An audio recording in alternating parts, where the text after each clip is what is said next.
Thanks, Brad and Olivia. I'm here in studio right now. I have the pleasure of Jazz Johnson, phenomenal point guard, joining me alongside his father, Leland Johnson. Thank you guys for coming tonight. I appreciate it. Thank you. Jazz, first off, man, congratulations. You have a verbal commitment to University of Portland. What led you to that decision?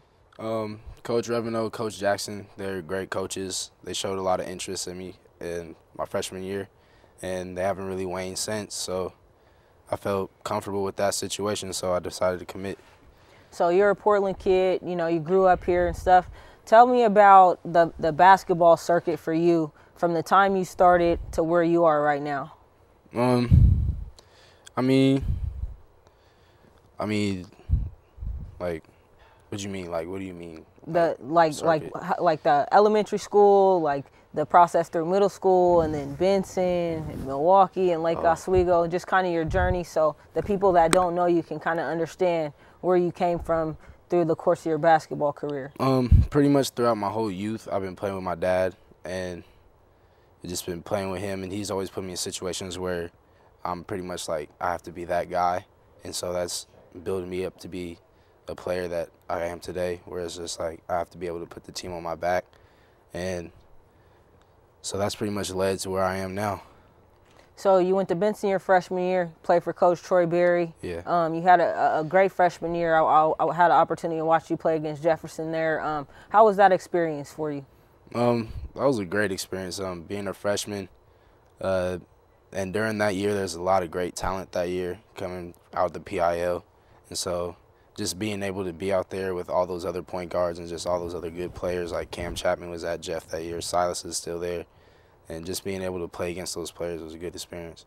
And Leland, you were assistant coach there at Benson. How was that, having an opportunity to coach your son, help coach your son while he's in high school and just starting his journey as a freshman?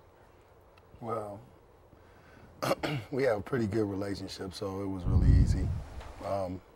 Troy was really instrumental in everything. He was a really good guy to coach with that year. It was, like he said, it was fun. It was fun. And, you know, you mentioned Silas Melson, Cam Chapman. These are some guys that you know, that you're familiar with. Who's some of the toughest opponents that you played, like freshman year, like in the PIL? Who are some of the toughest point guards you faced during that time? One would be Silas, Cam. There's a kid, Austin Mays, that went to Cleveland that year. He was a real crafty point guard, and I was lucky enough to be able to guard him and learn a lot from him because he's real quick. Yeah. So I learned a lot from that. DJ Kennedy from Grant, we've always went at it as youth, and so it was just like a great experience to continue that on. And your sophomore year, you ended up at Milwaukee. Had a good wealth of talent alongside of you. I know you played with Trayshawn Stone as well. You guys made it to a state tournament and everything. Tell me about that experience and how it was different from your freshman year at Benson. That was another good experience. It taught me to be more of a leader because we didn't have that same type of senior leadership that we had over at Benson, and just the personalities were different. So it took me, even though I was a sophomore, to have to step up and lead a team along with Trey to state playoffs.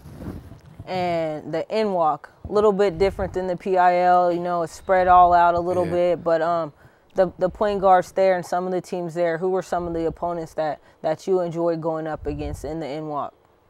I mean, teams, it was more like a team thing. There was no really like one player. Right. But there's like a lot of tough teams. Like Sandy was a tough team. We always battled with Sherwood. There's a couple good players at Park Rose and Wilsonville. They were always tough to play against. And now you're in the Three Rivers League. You got Westland, ranked number 1, 6A. Clackamas, ranked number 2, 6A. I mean, you got a handful of quality point guards in Pritchard, Oliver's at Lake Ridge. I mean, the list goes on and on. It's pretty point guard savvy league. Who's the toughest team you faced so far this year in Three Rivers League? I mean, that one's pretty obvious. Is Westland. Yeah. Because, I mean, they have Peyton, then they got Anthony Mathis, and they have just so many other weapons around. It just makes them a hard team to deal with. How do you deal with being the guy out at Lake Oswego? Like, how has that changed from being the guy, not necessarily being the guy as a freshman, to then going to Milwaukee? Now you're at Lake Oswego, and coach is handing you the ball, and you are that guy. How has that changed for you, and how has it molded you into who you are right now? Well, it's a process. I mean, as you said, at Benson, I wasn't really the main focus. Neither at Milwaukee. I mean, I was a focus, but we had other people around that could also score the ball. But now at Lake Oswego, I'm pretty much, Coach Schaff is giving me the green light to just lead the team and hopefully lead us to go deep in the playoffs. And Leland, you've watched him every single year. You know, you're at his games. You're watching from above. What kind of growth and maturity have you seen in your son as a basketball player over the course of the last 3 years? Well, his freshman year, he wasn't required to do much on the leadership. As far as being a leader, we just told him to go in and be the glue guy, keep everything together. And it honestly ended up changing for us because his maturity level led him to do other things for us later on down the road. The year at Milwaukee was a different year. He was learning how to be a leader. So, you know, he had his dips and valleys. And just like this year, same thing. I think the hardest thing about the game is understanding it psychologically. The physical part, the repetition and going through the training and stuff is the easy part if you dedicate it, but the mental part is so difficult. And we talk about the trainings. What kind of training do you do outside of just your regular basketball practice, outside of basketball season? What's your training regimen look like? A lot of resistance training, building up my lower extremities, get quicker, faster, jump higher. Do a lot of running miles and stuff, keep my endurance up. That's pretty much it, and then just sharpen up my skills because you got to do that.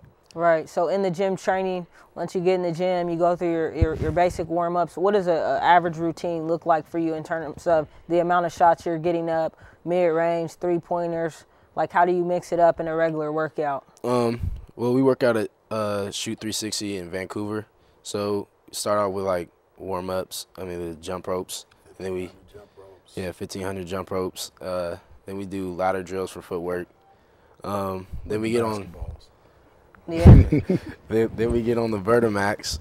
That's hard work. We do a lot of jumps. And then after that, it's pretty much just we do some skill stuff. And then after we're done with all the skill stuff, we probably get up we have to make about 600 shots before we leave the gym. It's a good handful. So Leland, you're out there at Shoot 360 as well. Who are some of the other guys that you work with outside of Jazz?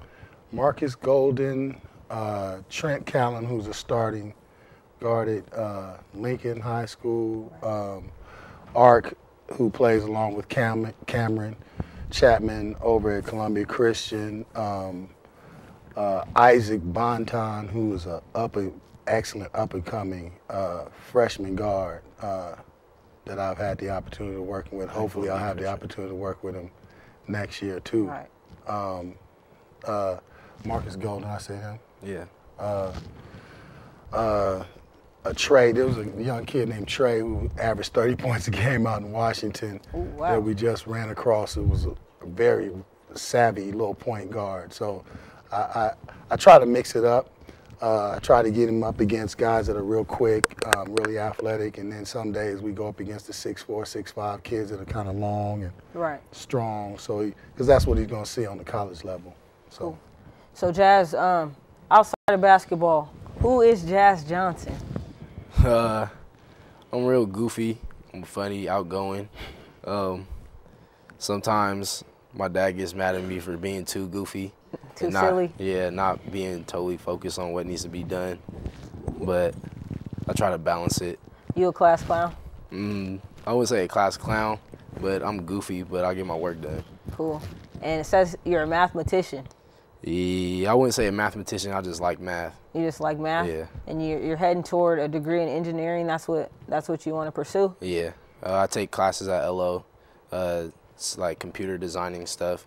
And so, it's just really interesting to me. So if you don't make it to the NBA by chance, what's your other dream profession of choice? He'll build the building. I'm not really sure what field in engineering, but somewhere in that or something in sports medicine. And Dad, he's a goofy guy. What's the most outrageous thing that he's done off the court where you just like, I can't believe my son? You just shake your head at him. You should see him at home with me and his sister. He's just a funny dude, man. I love that part of it. Because, you know, I want him to be serious, but I also want him to be socialistic and, you know, let people know what type of guy he is. He's a great student. Made me the luckiest dad in the world. So if I weren't to see the son tomorrow, I'm happy with what he's accomplished. Totally happy. Cool. So Jazz, just like for the other guys earlier, you're heading in the state championships tournament. What's your prediction as far as, you know, your team? You guys got games coming up this weekend. Do you guys know who you're facing yet? Not yet. We won't know till Saturday. Okay, so mentally, your mindset heading in the state championships. You guys finished the season, regular season, 12-11. You're ranked number 20th in the state. What's your mind frame going into the playoffs? It's a new season, pretty much. It's 0-0. Anything can happen. It doesn't matter what our record was during the season. I mean, it's a new start. Just to let people know how competitive we are. Clackamas is the number 2 team in the state, and they've only beat us by 1 point each time. So it's going to be a fun off season. Well, good luck to you, Jazz. Appreciate you guys coming through, man. Good luck the rest of the way. Thank you.